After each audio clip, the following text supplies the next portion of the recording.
Good night, welcome to Teleislas News with the most important news of the day. In the last hours, the contracting process of Carrera 13 was declared void. According to the arguments, the bidder did not have the requested experience, but in statements, the Secretary of Infrastructure informs that the contracting process continues and the bidding will be open again. The Regional Association of the Caribbean, by means of a resolution issued on September 15, resolved to declare the bidding process for the improvement and construction in rigid concrete for urban roads such as Carrera 13, Calle 8 and 9, and the transversal section on the island of San Andres as void, after considering that the bidders that presented themselves did not have the requested experience. In view of this, Teleislas News consulted the Secretary of Infrastructure, Alfredo Escalona, who reported the following regarding this important road for the department. Sí, en la Carrera 13 nos encontramos. In Carrera 13, we are doing provisional works maintaining the trafficability in the sector. Carrera 13 is currently in the contracting process, which will be contracted. There are always some terms that we have to deal with. The awards will be made this year, and God willing, we will be starting with the works for the tranquility of the community of Carrera 13. Regarding the documents released on social networks where the bidding is declared void, the Secretary of Infrastructure explains the following. Basically, these are issues that occur to verify and ensure compliance. When the requirements are not met, the process is basically reassembled and lasts fewer days, and the award is carried out more quickly. To the question of Teleislas News on whether there is still a possibility that by October or November this work could begin, the head of the portfolio responded. Sí, para tal fecha. Yes, by that date we could have the work started. If everything goes as it should, God willing, we could be starting this year.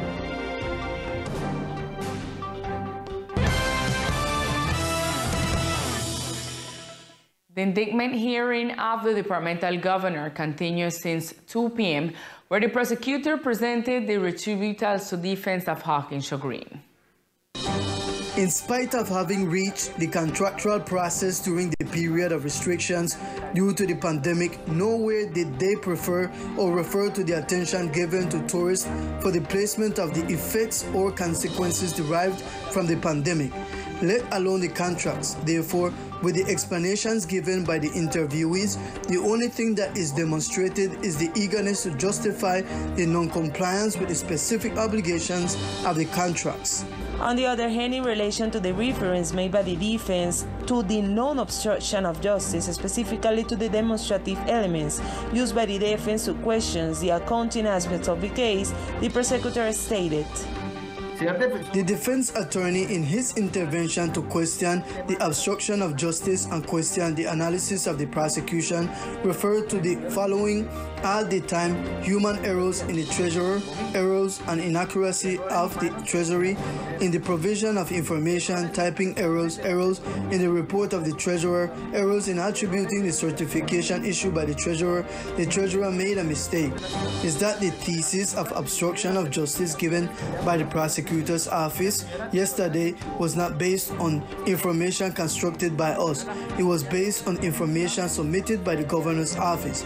Those errors and inaccuracies that the defense recognizes that exist in the information are precisely what I am proposing to the judiciary.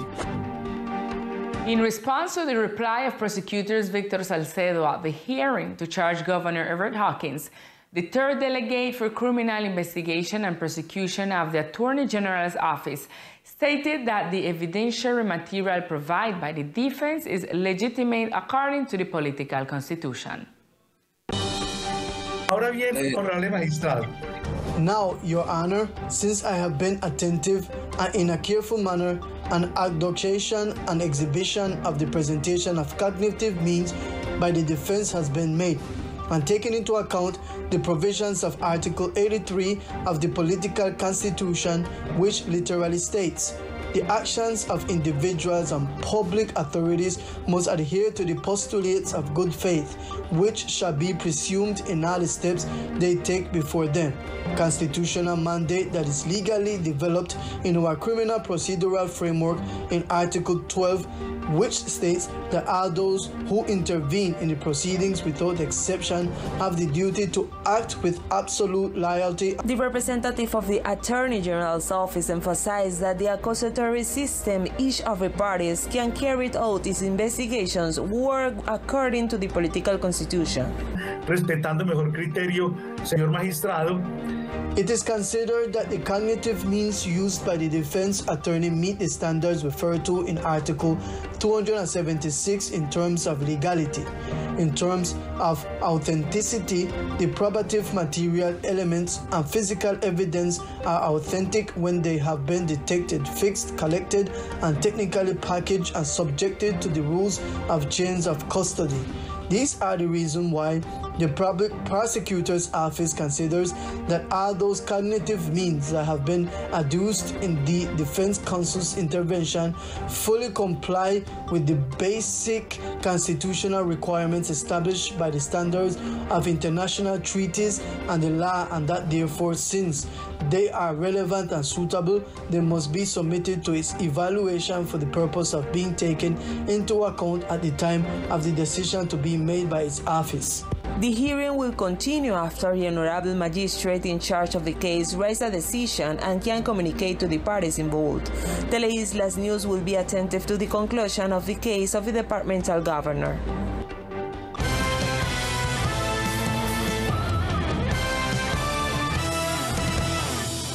Much attention. Prosecutor's office sent to prison a man who had sexually abused his daughter, a 12-year-old minor.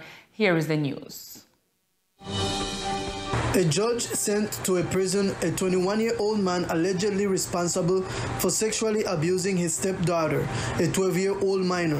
After confirming the material provided by a prosecutor of the Center for Comprehensive Care for Victims of Sexual Abuse on the island, CAIVAS, a supervisory judge issued to the stepfather security measure for his alleged responsibility for the crime of violent sexual access with a child under 14 years of age. Investigative work carried out by the CTI allowed to establish that the abuse of which the girl was a victim would have happened on several occasions between April and June this year when they were alone in the house where they lived together. For these facts, the defendant was captured by the Special Operation Group GOES of the National Police on a public road north end of San Andres. The alleged defendant did not accept his responsibility for the crime of abuse, carnal access with a minor under 14 years of age charged by the prosecutor's office.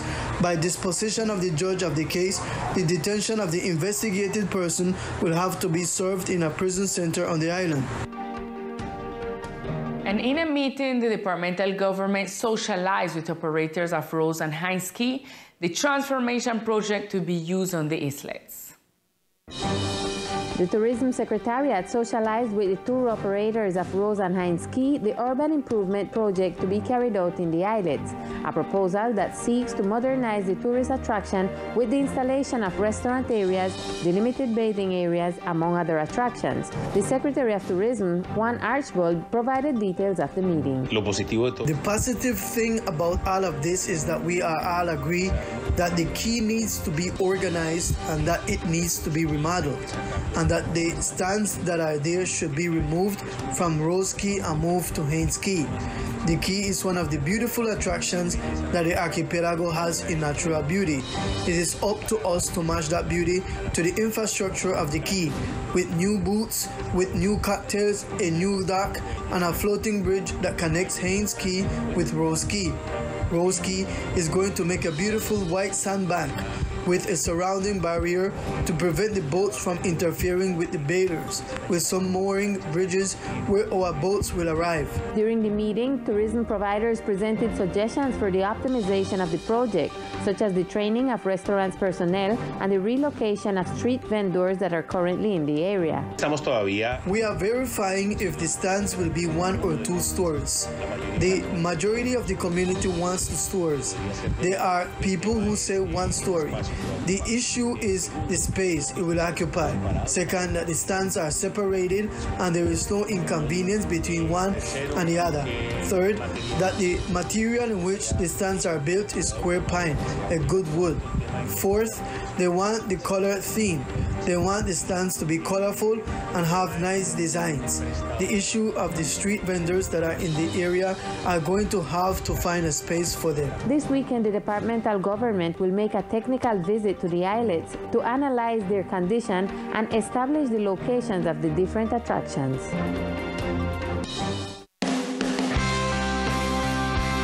Our regional channel Teleislas will be part of a new proposal that seeks to exalt the country's tourist diversity through a journey that they can enjoy from their homes. It is the first docu-reality on sustainable tourism in which the 8 regional channels participate, called Ruta Colombia. If you want to know more details and participate, go to www.rutaporcolombia.com and fill out the form.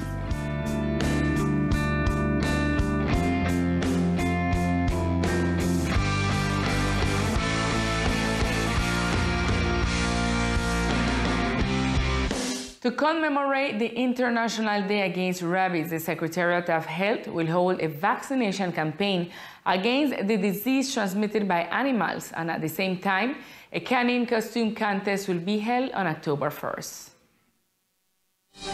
The Secretariat of Health, through the program of vector-borne diseases and zoonoses, as part of the commemoration of the International Day Against Rabies, invites the community of San Andres to participate in the day My Health and My Pet on Saturday, October 1st.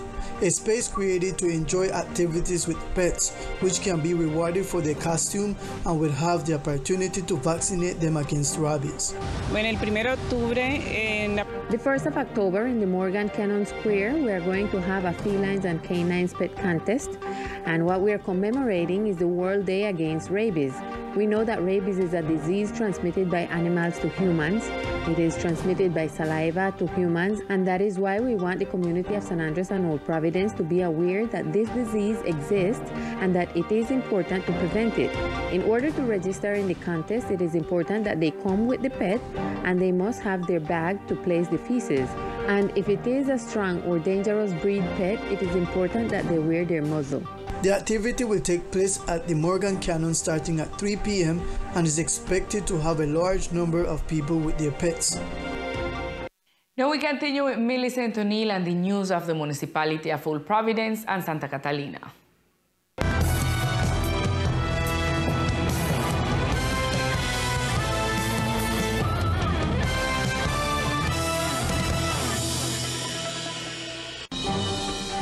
To all our viewers, this is the most relevant information from Old Providence and Catalina.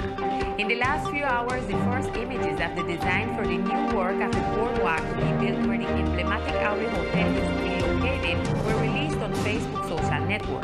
The images have caused varied reactions in social networks, some in favor and others against. This project would cover the stretch between the recently built Lovers Lane Bridge and the municipal dock. And this week, the Sinchi Institute delivered the results of 8 months of monitoring of 5 endangered timber species in the process of recovery after Hurricane Iota. Since February, the Amazonian Institute of Scientific Research, SINCHI, has been monitoring timber species in the municipality. This is part of a specific plan for the rehabilitation of the tropical dry forest. Today was the closing and delivery of results. We were basically giving our results on work we did on monitoring, on penology. That means taking a look at when different species produce flowers, fruits, and seeds, and basically we did that with 5 native species that were traditionally used as timber species. This biologist reports that access to the forest is still difficult due to the hurricane damages. Access to the forest was very difficult, and at the same time most of the trees were affected, broken twigs and without leaves. They were really affected by the hurricane. The information collected was recorded on file cards.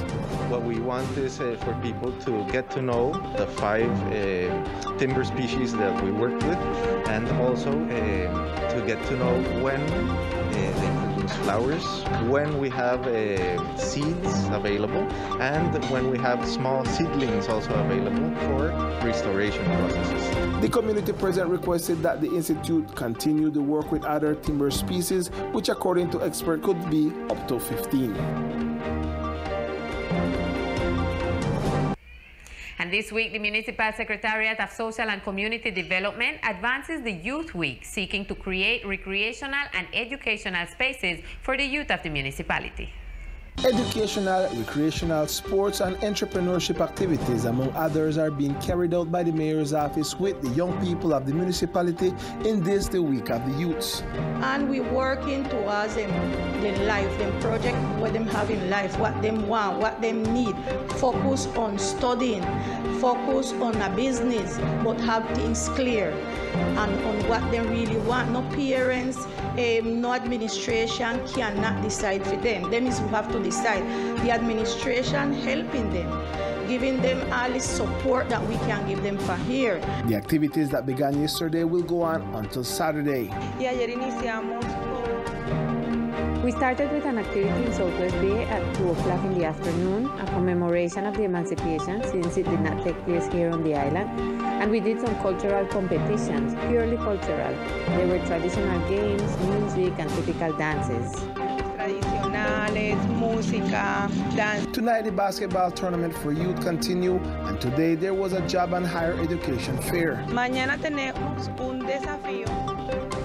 Tomorrow we have a sectorial challenge, and we start at Latam House in the Coliseum, and it will be a mobile challenge. We are going to do a kayak race, a one-wheel race, endurance, and then we will have the award ceremony at the Union School, and then the final of the flash tournament. On Friday there will be a spiritual night, and on Saturday the closure there will be a demonstration of talent and showcase of entrepreneurs.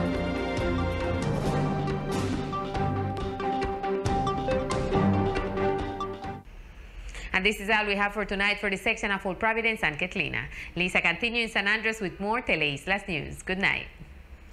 Thank you, Millie. And with news of the municipality, we reach to the end of our broadcast. We see you tomorrow at 1 p.m. with more Teleislas news. Good night.